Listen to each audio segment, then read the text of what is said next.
Now, am I doing this video because I'm too lazy to make another essay?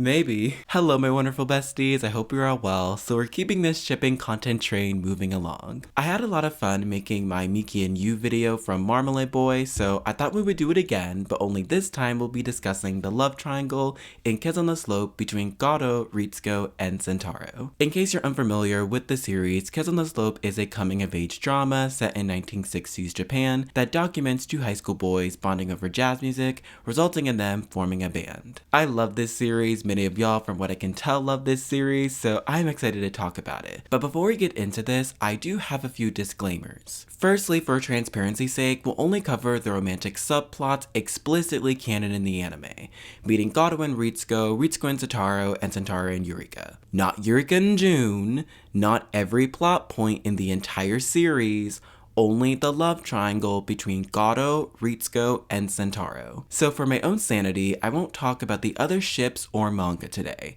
The only time Eureka and June will pop up in this video is when they directly impact the triangle. Secondly, please be mindful of the fact that this is a ship analysis, not a series analysis. Meaning unless a character or couple directly impacts a triangle in the anime, that aspect of the series will not be discussed here. And lastly, I grew up with the English dub on this series, so those are the clips I'll be using for the video. If that's going to bother you, apologies in advance, but this is how I watch the series, and honestly, it shouldn't ruin your immersion too much in my opinion. If it does, however... Hi, Felicia. So as long as we can all come to a mutual understanding about this, we can move right along.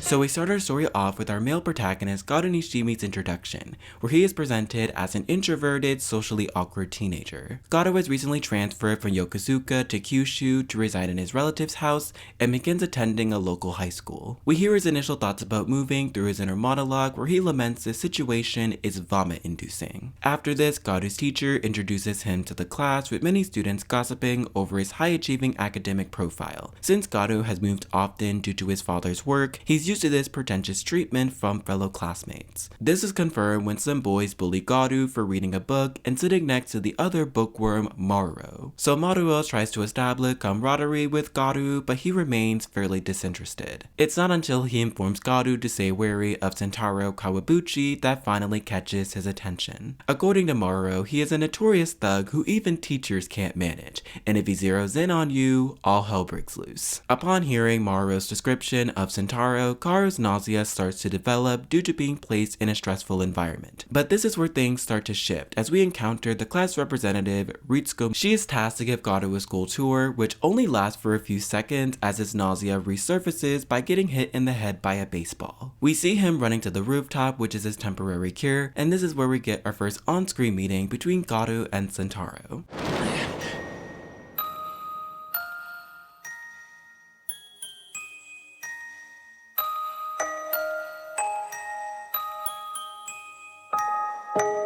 You finally came for me after all of these years.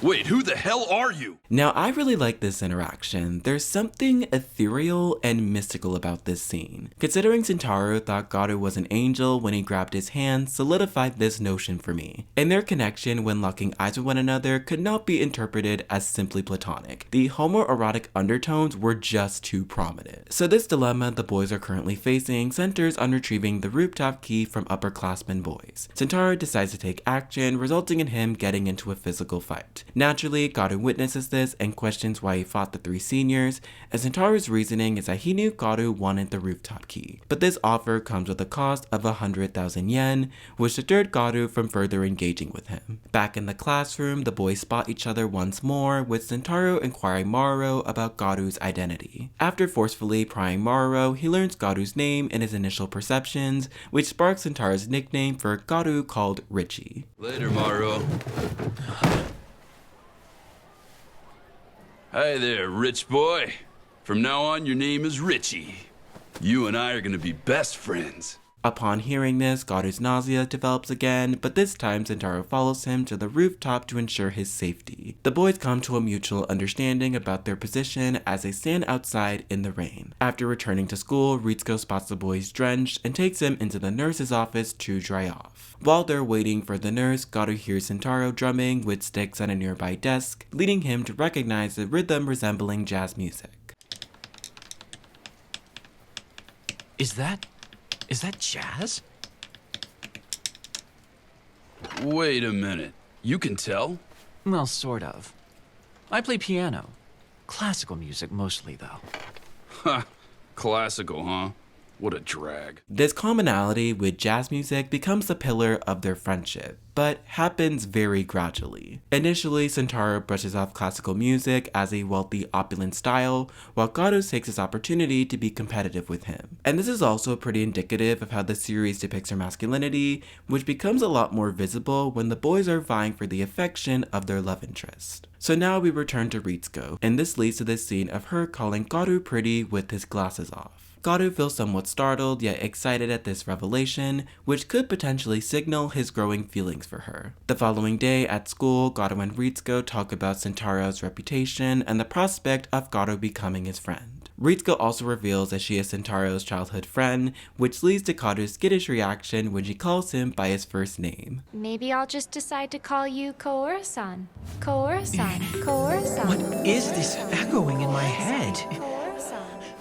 Oh, sorry, I said that without asking. No, it's fine. If you don't like it... I don't mind it at all. Seeing Garu all flustered over Ritsuko is beyond adorable, and his comment about Kyushu girls acting slightly frisky is just my favorite thing. This brings us to the real meat of the pilot, where Garu asks Ritsuko where he can attain classical music. We find out that Ritsuko's family owns a record store and takes Garu there after school. Once there, Garu tells Ritsuko that he plays piano, which leads her to bring him down to the basement. Both Garu and Sentaro test each other's piano skills by playing Moanin' by Art Blakely and the Jazz Messengers, which is just magnificent. Garu expresses that Sentaro's version isn't technical enough, while Garu expresses that Garu's playing lacks soul. Wrong. You could not be any farther off, dude. Well, obviously you're tone deaf. That was note for note. There wasn't any swing. If you play it without feeling it, it don't sound like no jazz. When Ritsuko suggests the two should do a sesh, they shut down that possibility with Garu leaving immediately. But upon his departure, he snags a record they were playing, hinting that he'll be back at some point. The end of the episode features Garu and Ritsuko walking down the slope, where Sentaro rushes past them with a jubilant expression. Garu has a starstruck moment watching him, with his concluding comments displaying his curiosity and learning more about Sentaro. You're running down this slope that I hate so much like it's nothing. What can you see beyond the hill? Maybe an outlook? Some way of seeing I've never seen? Honestly, couldn't have thought of a better way to end an episode. It's clear the slope's meaning is very unique to each individual. While Garu walking up and down the slope is a drag due to his family's constant moving, Sentaro is optimistic about leaving school and wants to hone his drumming skills. This gradual progression of Garu determining his priorities is something that gets brought up frequently. And this first instance hits especially hard because we know Garu's life is about to change significantly. So in comes the second episode, where we return to Garu playing Moanin' to understand the record style. He meticulously listens to the recording to hear the nuances of jazz melodies that he could not reproduce. Since his relatives are not massive fans of music, Garu only has opportunities to play when people aren't around. As he heads to school, Garu continually ruminates the framework and hopes to impress his newfound friends. Unfortunately, things turn to chaos when some boys bring him to a statue, only wanting to pummel him. Luckily, Sentaro comes in the nick of time to save him and teach the boys a painful lesson. But this brings us back to the record store, where we are introduced to Sentaro's mentor and Ritsuko's friend Junichi Katsudagi, aka Brother June. So, who's this cat? He's my buddy. Huh. Cool. An odd couple, yeah? Yeah. Actually, we're mere acquaintances. Well...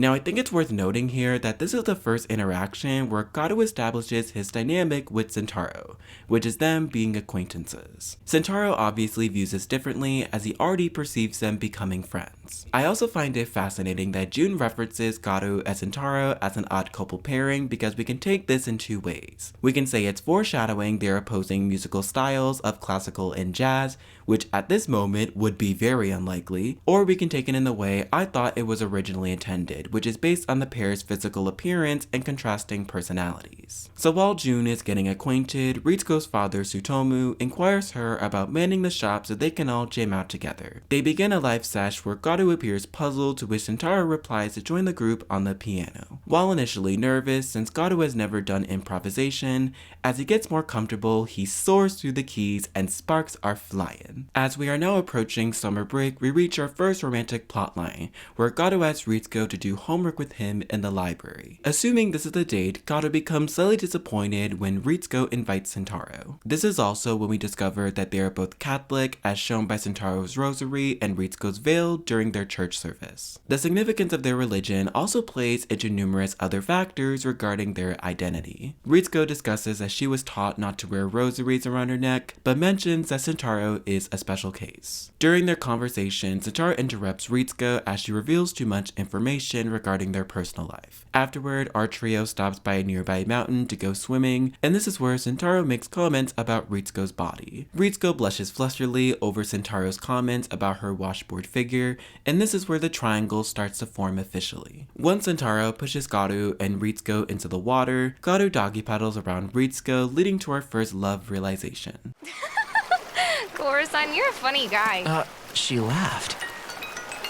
Why do I feel so happy when this girl smiles? Oh, I feel like I could do anything for that smile. So now that Gato has come to terms with his crush on Ritsuko, it's time to give Sentaro a potential love interest to add complications. Our main trio has now arrived at a new beach due to Gato's amateur steering, and we see some men harassing a girl named Eureka. Sentaro intervenes, with the men noticing immediately who they are threatening. Like the cowards that they are, they immediately run away, and Eureka thanks him for protecting her. Sentaro is in awe of Eureka's beauty, leading to Gato's monologue on the plights of falling in love. Thank you so much. It happened in an instant. I didn't realize what had just taken place. But when it comes to falling in love, you don't need a reason.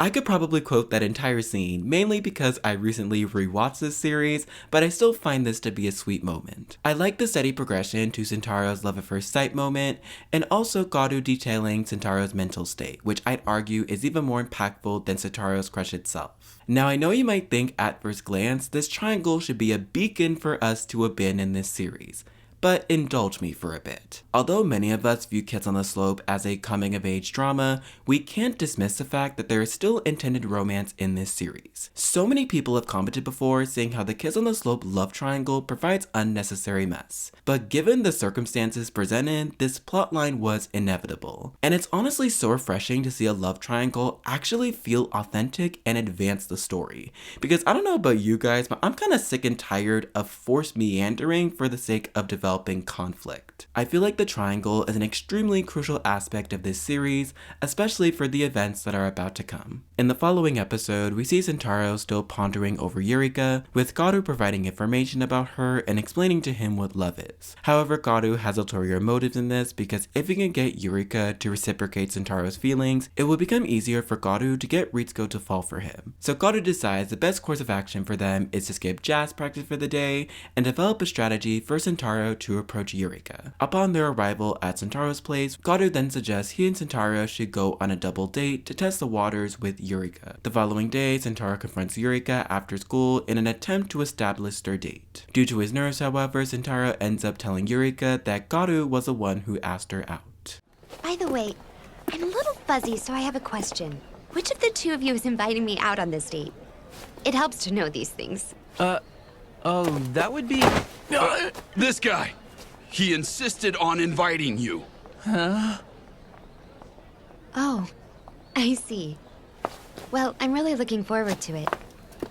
You said okay to a date? Really? So due to this lie, their date doesn't necessarily go off without a hitch. Once our quartet meets up at the bus stop, we can see that Ritsuko showcases some subtle disappointment in Kaoru taking Eureka out. I find this particularly interesting since Ritsuko hasn't showcased any romantic feelings for Kaoru in any of their prior interactions, so we can safely assume this was their origin point. While our quartet is riding the bus stop to their destination, Ritsuko takes notice of Eureka's beauty as her appearance is refined. Eureka then offers assistance in elevating Ritsuko's look, which goes to show how genuinely kind of a person she is. However, once they exit the bus is where things start to take a turn. So our quartet has now arrived at a mounted rock area where Eureka wants to climb it, to which Sentaro provides assistance. This is when we get a visceral negative reaction from Ritsuko, showing her discomfort towards this idea. No, you can't! Huh? I just mean that the sign says it's off limits to the public, and it's dangerous. Oh, that's too bad. I really wanted to see the view from up there. Afterward, the gang then decides to take a rest stop break, where Sentaro and Eureka are making moves. When Kaoru comments on how close the pair have gotten, Ritsuko appears jealous and runs away immediately. Now it's quite obvious for the audience to clock that Ritsuko likes Sentaro, but rather than outright telling us this, they display this through her behavior. Even when Kaoru goes to find Ritsuko to see if she's okay, we find her crying behind a tree as she's losing someone close to her. And good for him not making a huge scene about this and give Ritsuko the space to sort through her emotions. So now we head back to the classroom, to which Sentaro has received a handkerchief from Eureka as an apology for staining his towel. Kaoru, attempting to grapple with this unrequited love, slaps the handkerchief out of Sentaro's hand, causing an outburst. Following that interaction, Kaoru and Ritsuko walk down the slope after school, and the pair discuss the events of his and Sentaro's argument. Ritsuko believes it's because of Kaoru's growing feelings for Eureka, when in actuality, it's the inverse. She criticizes herself for not being as pretty, cultured, and refined as Eureka, with Kaoru responding how she's plenty attractive. Can I guess? Try to see if I know what you were fighting about today? You like that girl, right? I mean, you kind of have a crush on her. So you got mad at Sentaro for showing off that handkerchief. She is really pretty. I wish I'd been born looking like that. Pretty and cultured and refined. What? What are you talking about? Richan, you're plenty... attractive. Huh? Thanks for trying to cheer me up. You're a really sweet guy. I'm not... I wasn't trying to cheer you up.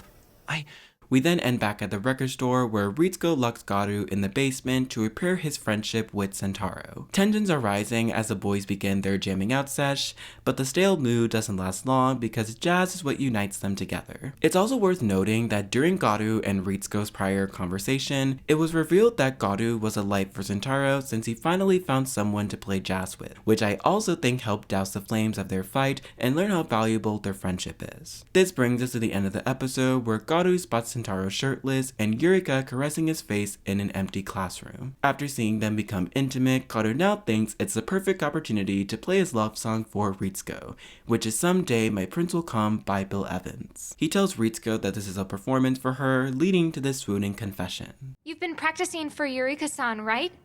And this is your dress rehearsal? No. Huh?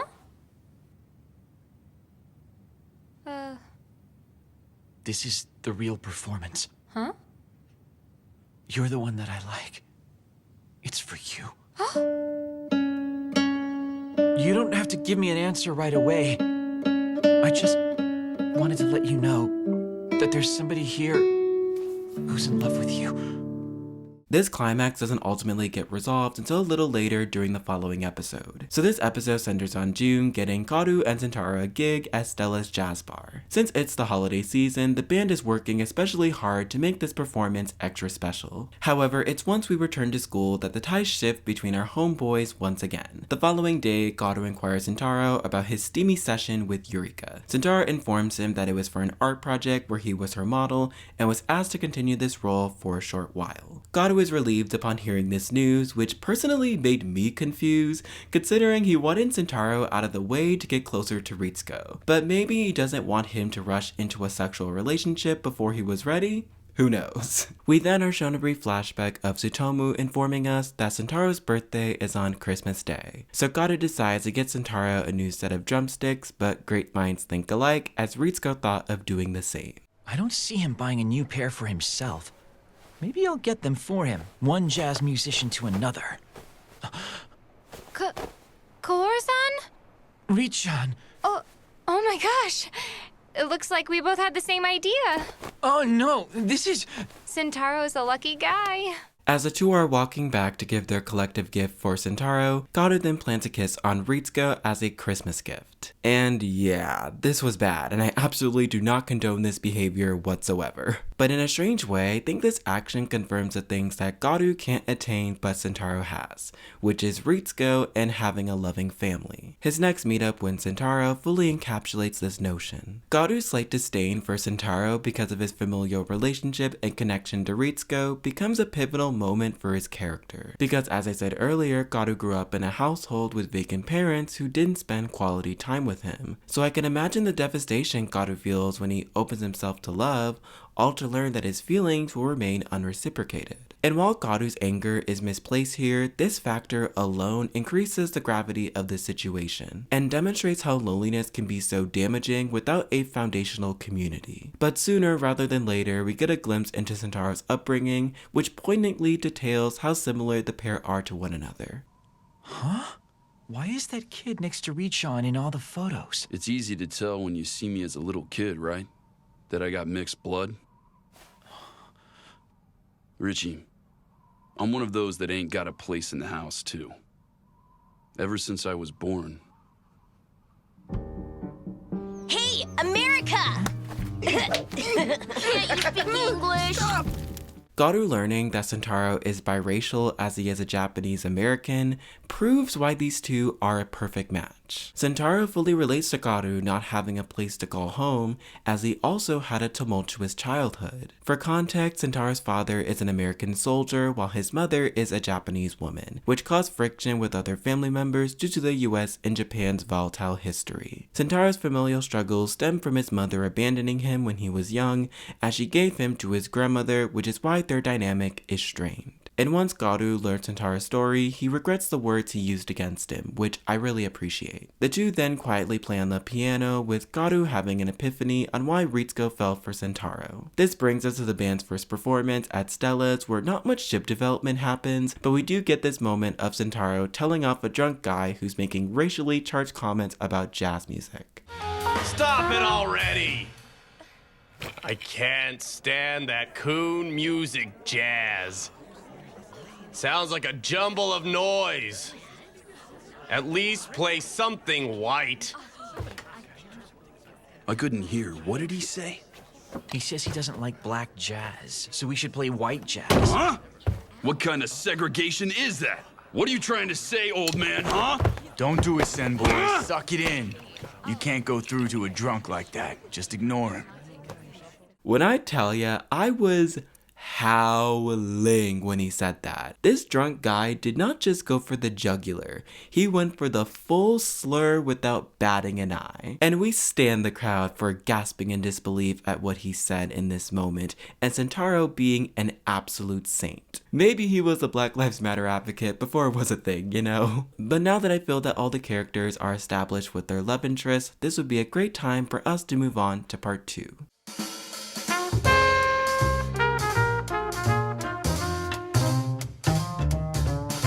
So Ritsuko and Eureka reappear in episode 5, where the pair meet up at Jun's family's bakery and then proceed to stop at the record store to watch Gato's band practice. Gato is still pondering over his last encounter with Ritsuko and deciding how to approach her. Once the pair find one another, Ritsuko runs away due to her nerves, and Gato meets Sentaro's cousin Sachiko and have a phone call about their romantic struggles. Oh, but it's the 60s, so there isn't an actual phone.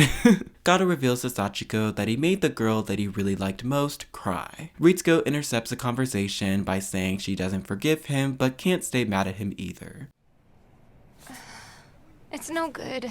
I can't stay mad at you. Kaoru-san?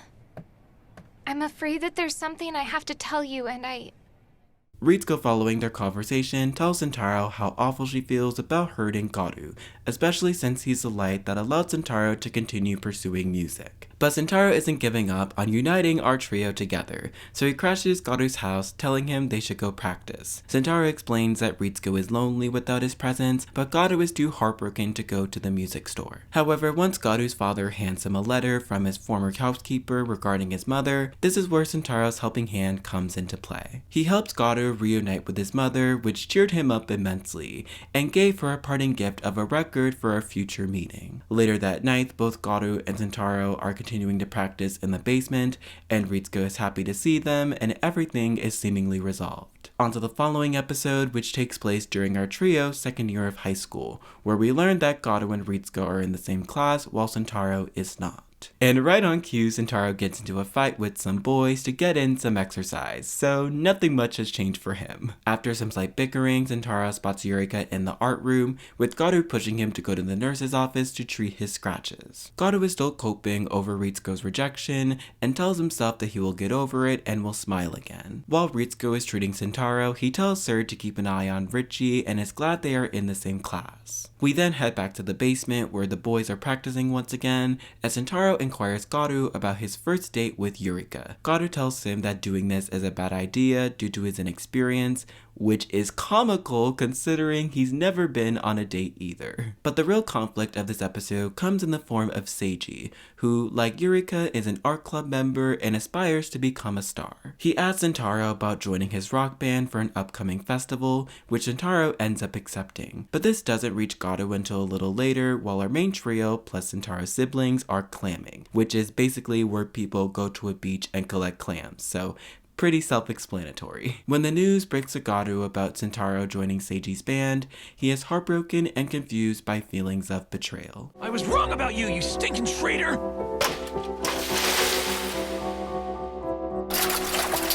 Richie, wait! Listen to me, dude! Don't touch me! I don't want to listen to you. Kora-san! Wait up! Kora-san!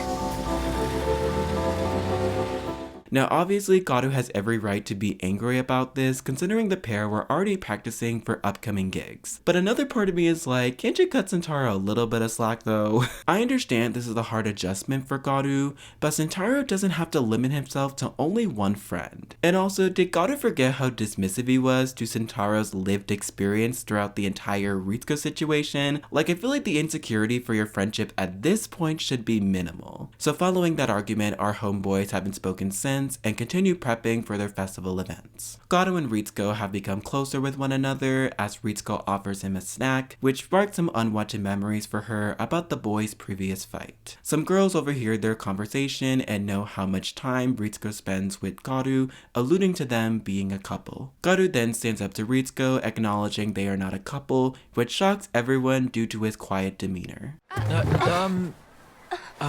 Honestly, we're not dating. Mukai-san and I are just friends, nothing more. So please don't get the wrong idea. Meanwhile, Sentaro has fully committed to Seiji's band and decides to play the drums to let off some steam. Garu overhears them playing and leaves immediately, which brings us back to the record store. Sentaro finds Eureka in the basement and the two have an almost kiss moment until June appears out of nowhere. Be quiet.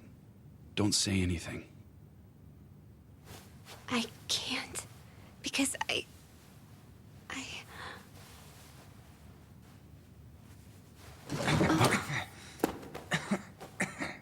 Huh? All right, who's down there? You come out! Come out now! Oh, sorry. I didn't mean to interrupt you, Senboy. Brother, June? June then makes some snarky comments to Sentaro, resulting in him punching June in the face, which I think Sentaro speaks for all of us. Keep this fight in your rearview mirror as it will become indicative of Sentaro and Eureka's dynamic moving forward, as well as Eureka's developing feelings for June in the midst of this. Garu and Sentaro's next meeting occurs when Sentaro is signing his band up for the school festival. Garu tries to initiate conversation, but his nerves unfortunately get the better of him. For me, this is where the Garu and Sentaro ship starts to take off. There's subtle discourse around the idea of Garu and Sentaro having romantic feelings for each other, which I totally see, I just don't think they know it yet. Garu even reflects as he's preparing for the festival that he enjoyed their silly conversation as they are slowly drifting apart due to their commitments. So this brings us to the festival where Seiji's band performs live on stage. Meanwhile, Garu meets up with Yurika asking why she isn't watching Sentaro perform, and she exclaims that things have become awkward since the June interaction. And I honestly really feel for her in this moment, as June most definitely is taking advantage of Sentaro's feelings for Yurika. And also June clearly has ulterior motives in this, but we'll get to that. Seiji's band faces a predicament whilst performing, with their music cutting off from the amps. Garu rushes onto the scene, igniting his bright idea to play My Favorite Things on the piano. Sentaro joins in with Garu, and the entire school rushes over to the auditorium to see what's causing the commotion. Garu and Sentaro's musical performance captures their entire relationship, from fighting to friendship and everything in between. And the soundtrack is so immaculate and clearly takes inspiration from African American jazz music,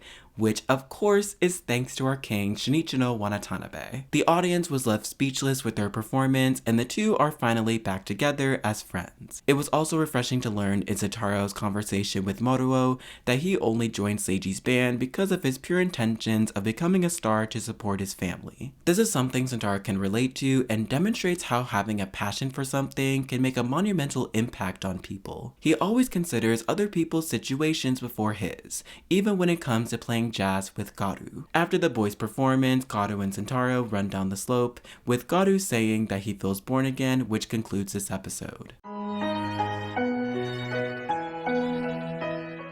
And just before we get into the next triangle plotline, I do need to give a brief trigger warning as this episode centers on June. This character during this episode is shown to exhibit behaviors of grooming and assault towards Yurika. And while I'm not covering them entirely because this video isn't about them, it's still worth discussing since they do impact the triangle. But to be transparent, when I talk about their relationship, I will be explaining what it actually is regardless of narrative intent. There will be absolutely no sugarcoating for me about the insidious nature of their relationship. And I don't want to scare anybody because it isn't super intense. I just want to caution those who are sensitive to those topics to mentally prepare themselves. If this is too triggering though, I suggest you skip to part 4 of this video. But oftentimes when I discuss topics like these, I tend to get some comments criticizing me for being over analytical and pointing out these dynamics were simply a product of their time, which predictably were common comments I received on my Miki and You video. So it's complicated. It was a different time. It wasn't a time before they invented laws, was it? However, that argument negates the reality that exists. Regardless of the ubiquity of these dynamics and tropes during that time, they were never deemed acceptable. And as for my own freedom of expression, I'm able to criticize these depictions regardless of your agreement or disagreement with me. So in episode 8, Gato and Sentaro are approached by fans of their performance, and the two contemplate on how to leave politely. Afterward, when Yurika walks to school, she spots June outside and follows him to his apartment. June continually ignores her until he eventually gives in as Yurika persistently waits outside his door. Meanwhile, Ritsuko is approached by a group of enthusiastic Garu fans. They express their admiration for his exceptional performance and present him with a gift as a token of their appreciation. Ritsuko, filled with mixed emotions, decides to personally deliver the gift to Garu in their classroom. As she hands him the present, she feels somewhat uncertain if going through with this is a good idea. Back to June and Yurika. So for those who are unaware, June planted a kiss on Yurika in the basement where the boys practice. June reveals to Yurika that he only kissed her because he was a bit mischievous at the time, and then pins her down immediately after. What's wrong? Didn't you come in here because you wanted me to do this? What were you hoping for? A declaration of love and affection? Sorry to disappoint you, young lady, but this is the kind of guy I am.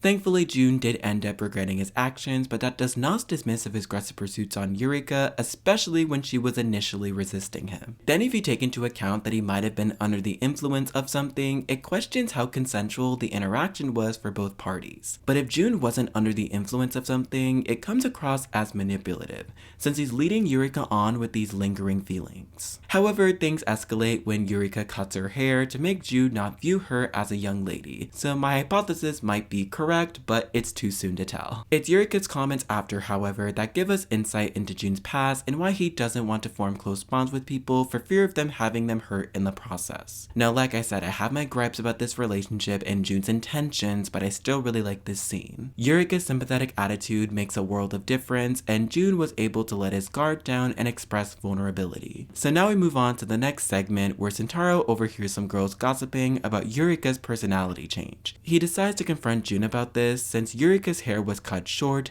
so he assumes something ominous happened between the two of them. And for those of you who've watched a lot of J-dramas or older romance anime, you'll understand the significance of this action. In the case of Yurika, we can interpret cutting her hair as her desire to break free from societal expectations of forced femininity. When Sentaro arrives at Jun's apartment, he is left distraught to see Jun and Yurika together and feels wholly defeated. As Sentaro walks away, he laments that Yurika was an unattainable goal to reach as a partner, which made me want to give him a big hug. While Garu and Sentaro are playing in the basement, Garu notices that Sentaro is upset and matches his energy to grab his attention. What do you mean, what happened? You're obviously acting strangely today. Tell me about it. I saw him. Huh? Saw who? When I went to Brother Jun's apartment, she was there with him. You're sure you saw her? Yeah, and of all people, it had to be Brother Jun. That's what hurts the most. Anyway, it's over. You can't see the forest for the trees. And those trees are so tall, you must not be able to see a damn thing. Why don't you try looking more carefully? Isn't it high time you realized it? What? What are you talking about? Figure it out for yourself. This becomes a turning point for Sentaro as he is left wondering who this person Garu mentioned is. While Sentaro, Ritsuko, and his family walk home together after church, a kid comments on one of them wanting to get married, which makes Sentaro realize that Ritsuko has always been in love with him. I did love the Isn't it high time you realized it?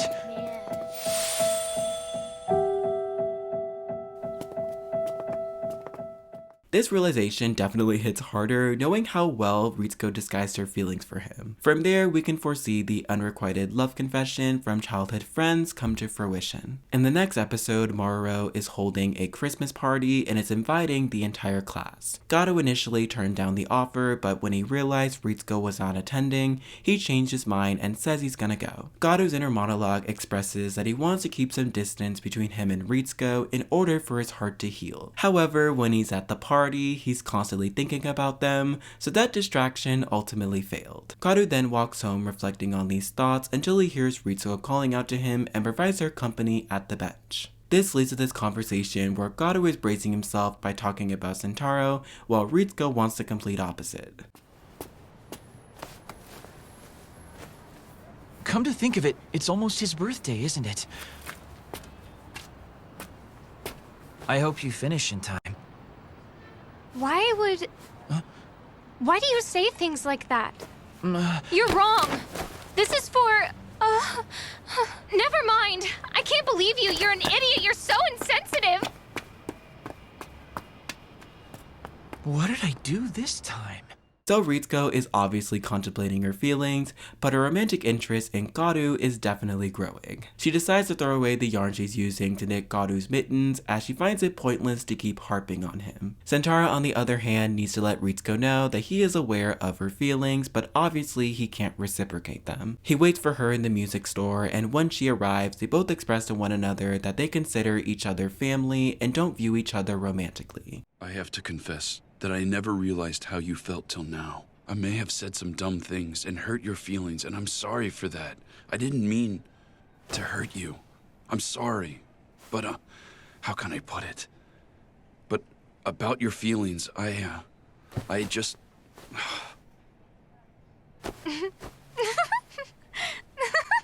Oh? Sentaro, why are you suddenly on your best behavior? Stop it already. This isn't a Yakuza movie. This is just you and me. Did I get it wrong? Yeah. You got it wrong. You see, this confession is just so good. It's the fact that Ritsuko fully knows that she is in love with Garu, yet still views Sentaro as a brother, which makes this interaction top tier. And their dynamic doesn't change one bit, they both engage as if nothing happened. But what I find funny about this is that a common sentiment from fans was that Sentaro was a better love interest for Ritsuko, as shown by their extensive history since childhood. And obviously, the childhood lovers trope is one that I am particularly fond of, so I wasn't against them in theory. But after coming back to the series and analyzing this with a new lens, I just don't think Ritsuko and Sentaro being a couple would have made sense for their characters, because up until this point, Sentaro has shown little to no romantic interest in Ritsuko, and it would have changed the trajectory if the entire series had they gotten together. And I also feel people don't take into account that Garu was able to give something to Ritsuko that Sentaro was never able to give her, but we'll touch on that in a second. After that conversation, we see Eureka helping Ritsuko pick up her knitting project from Garu in the garbage,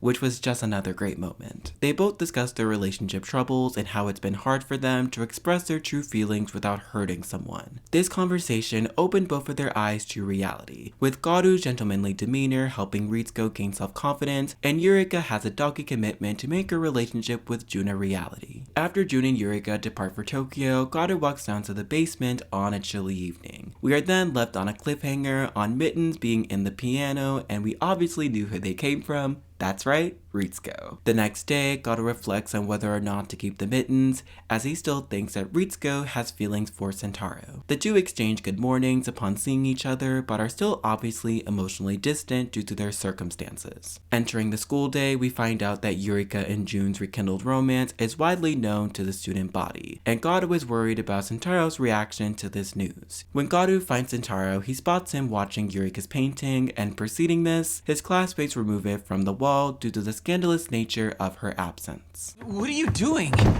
There's no way the school will display a painting by a student who's involved in a scandal. We were told to remove it right away. And what's going to happen to it after you take it down? You got me, dude. Wait!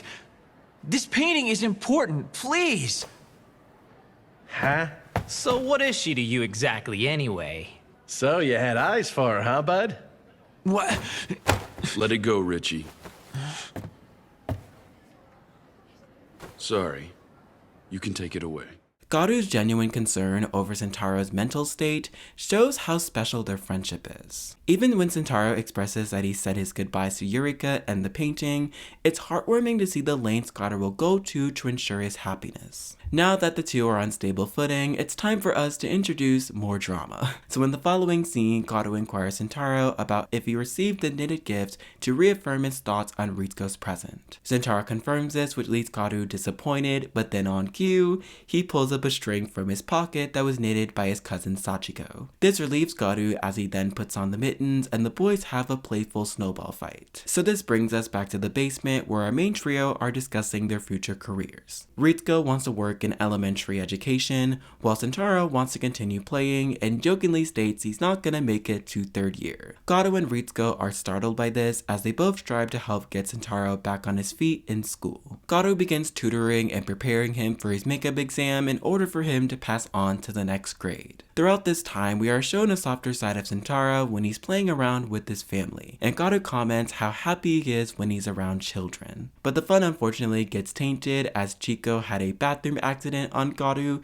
and he proceeds to get washed up. As Garu bathes, Ritsuko ends up showing up in the bathroom assuming it was Sentaro, and the two have this interaction. Richan, why did you give me those mittens? Huh? Why? Why to me? Why to me and not to him? I mean, if you felt this way, if you've liked him all this time, why didn't you ever...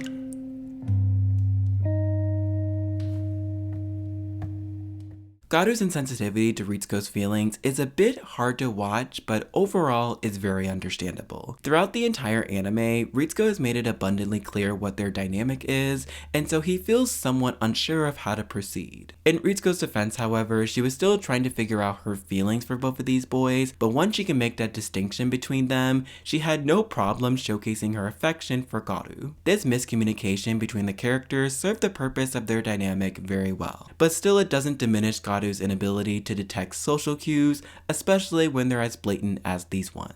So Ritsuko not answering Garu's question regarding Sentaro ends with him cutting his visit short. Sentaro then gives Garu a towel to dry off his hair, but he resists the offer. Garu ends up leaving to go home and acknowledges his insensitive comment to Ritsuko, but expresses that he still feels she has a thing for Sentaro. The next day, we find out that Garu caught a cold, probably due to him not drying his hair off. Sentaro visits Ritsuko in the basement and he sees her playing Someday My Prince Will Come on the piano. This is significant because that's the same song Garu played when he first confessed to Ritsuko, so this parallel is a full circle moment. So the two of them pay a visit to Garu's home, which this is obviously a ploy to get Ritsuko to properly confess her feelings to Garu. Soon after, Garu spots them outside his window, leading him to think this is purely Sentaro's idea. Ritsuko and Garu then have a conversation in his room about his condition and the status of their dynamic. Garu is still guarding himself to the possibility of being with Ritsuko, which ultimately results in cutting her visit short. Garu, upon realizing his mistake, rushes after her, and regardless of Ritsuko's feelings, he wants to tell her how much he loves her.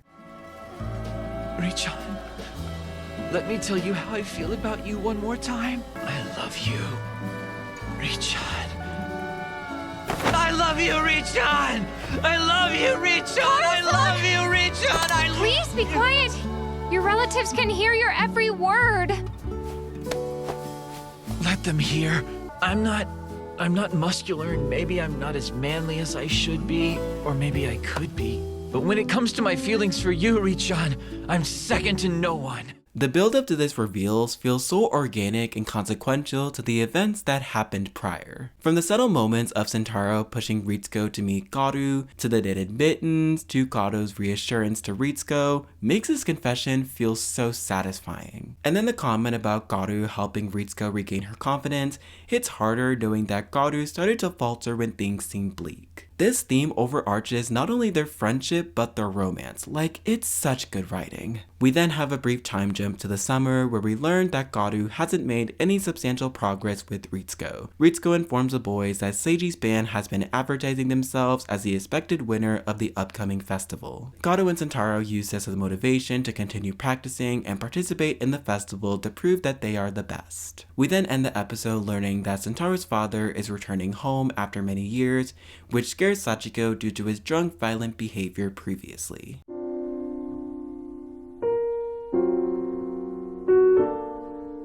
So the next day, Sentaro appears to be leaving Nagasaki for good because of his father's return. When Garu learns about this, he decides to stop him so he doesn't run away from his problems. And not like to deter from the situation, but we then get this cute scene between Garu and Ritsuko as he lies his head on her shoulder, and that has just been ingrained in my mind ever since I saw it. The next day, Sentaro's father returns home and gives Sentaro a gift, but he remains distant from him. In private, Sentaro feels a lot of gratitude and is thankful that his father has changed his ways. But then after, for my Garu and Sentaro shippers, we get this interaction. Are you coming to practice today?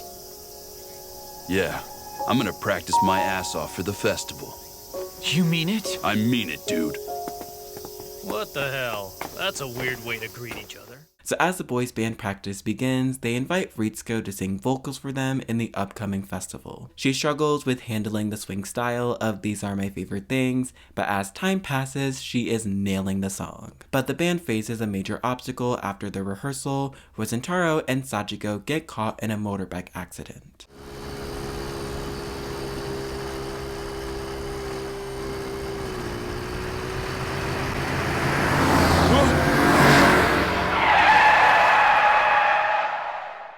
So now we're approaching the day of the festival, and Garu is finalizing his preparation for their band's performance. Then on cue, Ritsuko bolts over to Garu to explain Sentaro's situation. Garu then rushes over to the hospital to be by his side and hopes that everything will be okay. When he meets Sentaro's family, they tell him that Sachiko is in critical condition and that she may never wake up. And as far as Sentaro's case, he is in the place that he feels most comfortable, which is the rooftop. So Garu goes to visit him, and the two have a touching reunion.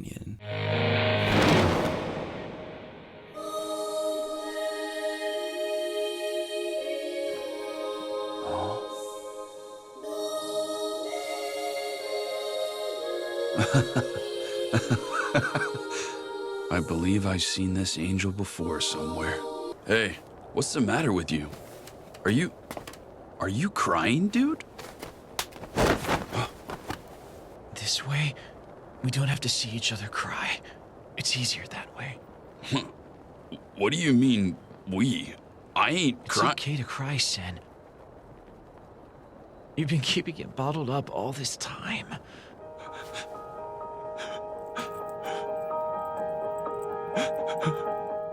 This is such a touching moment between the two of them, and I like in this scenario they are playing against the gender stereotypes and allowing Sentaro to fully express his grief. Garu comforting Sentaro while he's contemplating his existence truly hits the friendship theme home, and I think this encompasses the mantra of chasing after your dreams regardless of the circumstances even more. So in the following scene, we see that Sachiko has finally awakened, and Sentaro's family is filled with relief. However, the happy victories don't last long when Garu finds out that Sentaro's rosary is on a door handle. He takes this as a sign that Sentaro has run away for good, which ends up proving to be the case. Afterward, Garu visits Sachiko in the hospital to see the status of her condition. Ritsuko tries her best to reassure her that Sentaro will return by the time she recovers. Those words were ultimately just a coping mechanism for her to remain hopeful and ask Garu not to depart anywhere. So we're now reaching the final episode, and things have started to take a turn in Garu's life. He's been lonely with Sentaro's absence and finds solace in concentrating on his studies. Ritsuko, on the other hand, has been unable to communicate with Garu because of this factor, and so her friend pushes her into finally meeting him. Upon this encounter, Garu and Ritsuko decide to study for their college entrance exams together, and ultimately this goes into disarray due to the sentimental imagery of Sentaro in Ritsuko's apartment. Due to jealous thoughts resurfacing, Garu's primal instincts were initiated, and he forces himself on Ritsuko, and yeah, it turns to chaos.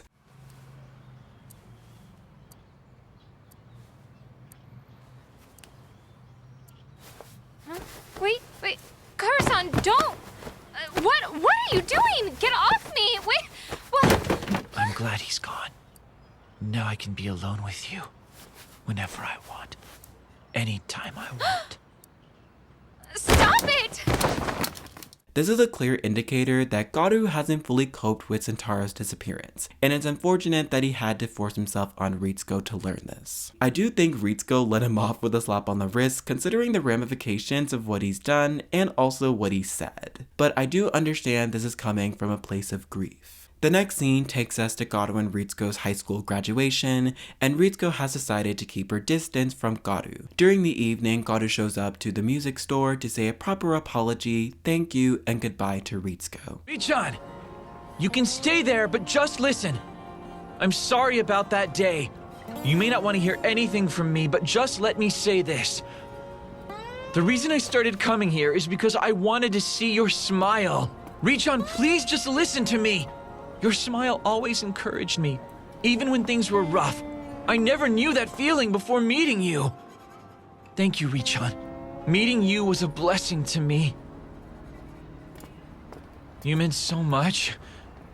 I just wanted you to know that. Their relationship truly demonstrates the right person for the wrong time concept. The pair are constantly facing obstacles, and separating from one another is definitely the right call. Luckily for us though, they do have a grand ending when Garu departs Nagasaki to Tokyo to begin his college life. When Garu enters the train, Ritsuko comes running after him to say a goodbye, and they share this heartfelt moment. This brings us to an 8-year time skip where our main trio of characters are now grown adults. Garu has now become a doctor, which obviously would make his relatives happy, and has seemingly moved on from jazz. However, those thoughts begin to resurface when he spots Seiji on TV, as his dream becoming a star became a reality. After an encounter with Yurika, Garu embarks on an adventure to find who was on the photo she showed him, which was none other than Sentaro Kawabuchi. Once Garu makes it to the church Sentaro works for, he plays Bonin on the piano, which is a song they both share together. Sentaro, upon hearing this, recognizes the tune immediately